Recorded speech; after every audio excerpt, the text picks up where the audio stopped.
Great, thanks, Miles. That's the end of the Manchester City questions. We'll now move on to the Liverpool fixture. This section will be embargoed until 1:30 p.m. on Tuesday. If you've got a question, can you use the raise hand function now, please? I'm going to go back to JD Dyer first, Sky Sports. Steve, this is usually the part where we ask you about sort of the squad fitness and everything turning around, but it's such a short turnaround. I think I'm more going to be quite specific. I heard Jamal was back in training this week in terms of light training, which is good news. Also wanted to know how Saint-Maximin has been in terms of his recovery and all of the other players, because you have been hit by COVID probably worse than a lot of other teams in the league. There's a slightly better news on the skipper. He's making inroads to join in with the team. Done a little bit of light stuff. Unfortunately, we're still weeks away with Saint-Maximin, unfortunately. So they're the main two concerns. And as I've just said, when I heard Man City got 2 players yesterday, I hope for their sake that it only stays there, because if it gets a hold of a group of you, then it's very, very worrying indeed. As a manager who's so experienced in terms of managing in the top level, in terms of the Premier League and also the Championship, you understand how difficult this Christmas period can be and how decisive it can be in terms of your season. What do you do in these short 2-day turnarounds? How do you try to... Well, all you can do is recover, and you hope that the lads who've been sick, obviously, you see how they are in their recovery. So that's all you can do, is make sure that they eat and sleep well and recover and get ready to go again, which is another game on Wednesday, which we knew was a really, really hectic schedule. But hopefully we'll have a couple others back, and we'll see what Wednesday brings. Can we expect to see Callum back into the fray? I see that obviously he was rested tonight. Yeah, he's had a knock on his ankle, which I didn't really want to risk him and make him worse with it. You know, he's played 4 games in something like 12 days. So I had to try and protect him and somehow. But hopefully he'll be ready to go on Wednesday. And you've seen different sides of Liverpool this season. You've seen the team that was beaten by Aston Villa, and you've seen the team that beat Crystal Palace. Sort of, how do you prepare as an experienced manager for going up against Jurgen Klopp? They're a very, very, very good side, who are, the champions of this country. So to do that, then you're a very good team. So, we know what to expect. We know what's coming. We need to go and perform like we did tonight, and have that little bit more in the final third. But up until, for large periods of the game today, we've got to show the same resilience against a very good Liverpool team. You've been speaking, finally, just for me, you've been speaking a lot about wanting this quality in the final third. Naturally, Callum's inclusion, if he does play, will give that to you. But what else are you looking from some of your other players when you talk about this quality consistently? Well, I mean, that's the hardest part of the game, of course, is to score a goal and create a goal. That's why the strikers cost the most money, or the number 10s, or the wide players. We've missed Callum, of course. He's been a really big plus for us from the start of the season. Hopefully be ready to go for Wednesday, as I've said. And that little bit of quality, who knows, might make the difference. Cheers, Steve. Thank you very much, mate. Thank you. Thanks, JD. Matthew Raisbeck, BBC Newcastle. Thank you. Hi, Steve. Firstly, Steve, could you just expand a bit on the Ryan Fraser problem? Do you envisage being without him for a while? Yeah, he hurt his groin, and we've had an ongoing cycle with Ryan, either with hamstring or groin, and we all know that he didn't play until last March, so he's got a few problems in terms of muscle wise. How long he's going to be, I don't think he'll make Liverpool, and the week after is still a bit early as well, but we'll see how he is.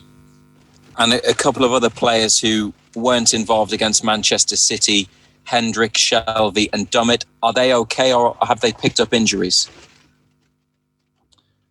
Hendrick and Dummett are not well. Who was the other one you said, Matthew? Shelvey wasn't in the squad, was he, for Manchester City? John Joe, as we know, had a groin operation a month or so ago, and unfortunately he's been very, very sore, and the amount of games he's been playing. And typical John Joe wants to play, but we've took him out the firing line to make sure he's ready, and see if he can recover properly for what has been a difficult time for him in terms of his groins. and from playing Manchester City, you then have to face last season's champions Liverpool. Obviously, it's another difficult test, but how different do you think it will be compared to what you faced on Boxing Day, the way they go about it? Well, there's no doubting that, they are a quality team. The records and the trophies, what they've won over the last couple of years, is there for everybody to see. European champions of England. They're a very, very good side. So we know what's coming. That's the Premier League. That's how difficult it is. That's what a difficult, demanding league it is. And when you get 2 or 3 of the big ones back to back, then you would like a week to recover to make sure you get going again. But we've been pitted against arguably the 2 best teams in the country back to back. So bring it on. Let's get ready for it. Let's recover and see what we can do. And more generally, Steve, do you feel the way that you are using your squad and making changes for different games is having the physical benefits at this stage of the season that you would hope that it would? Well, Matthew, listen, I have been shooting in the dark a little bit. For example, I didn't think Fab Shah would be available, but he trained a couple of days and said he feels fine. It'll be interesting to note now how his recovery, because Fedi was the same. So it's been very, very difficult in that respect. And when you've got, the numbers that we had, then of course it's difficult to manage. The one thing you want is a fully fit, healthy squad, but this thing hangs around, washes over them. And yes, they prove negative, but it hangs around from them for weeks, like Fab Shah, for example. So let's hope that they're all okay, and we'll see how they recover in the next couple of days. Thanks very much, Steve. Appreciate it. Thanks, Matt. Thanks, Reza. We have 4 raised hands left, and we'll go through those. Chris Waff first. Hi, Steve. You said before in the previous part of the press conference that your remit is to keep Newcastle in the Premier League. I mean, you said a couple of times since you've come in that you aim for top 10. I mean, has that changed? Has the remit changed, or has the remit always been to stay in the Premier League? No. The remit hasn't changed, of course. The remit has been like that since I walked through the door, but my attitude towards it is we've got to try and aim towards the top 10. That's what I've said. We were 2-3 positions away from it last year. And over the course of the season, you are where you are. So, that's all. I'm just putting the simple facts out there. Of course, we would all like to be shooting for the top 10. But the first thing we must do is obviously remain a Premier League outfit. Nate Williams. Hi, Steve. In less than 2 years, we've got a December World Cup, and the mid-season break that we had last season has been scrapped this year. I just wanted to know if you've got any suggestions for how we deal with this fixture congestion going forward. I know it's a tough question. That is a really tough. No disrespect, but all I'm trying to do at the minute is find a way through what I'm managing now, never alone what's going to happen in a couple of years' time. It's been very, very difficult situation, compounded with a lot of games in a short period of time. And of course, we haven't had the results that we would like. So I think I've got a lot of my own problems to worry about at the moment. So I'll park that one. Luke Edwards again. Hi, Steve, again. Is it hard? What's the mood like in the camp at the moment? Because it has been a bit of an eye of a storm since that Brentford game, and you've described it as a horrible week. Are the players okay? Are you shielding them? Well, certainly by the response today, Luke, there was certainly a togetherness and an attitude and an application amongst them. And yes, they understand they were beaten by the better team on the night, but the way they stuck together and had a go, then I couldn't have asked for anything more. And I hope that came through on the television. Certainly, I witnessed that at Touchside. Of course, look, they're only human beings after all, and the criticism, of course, hurts. But I hope I can create a mentality to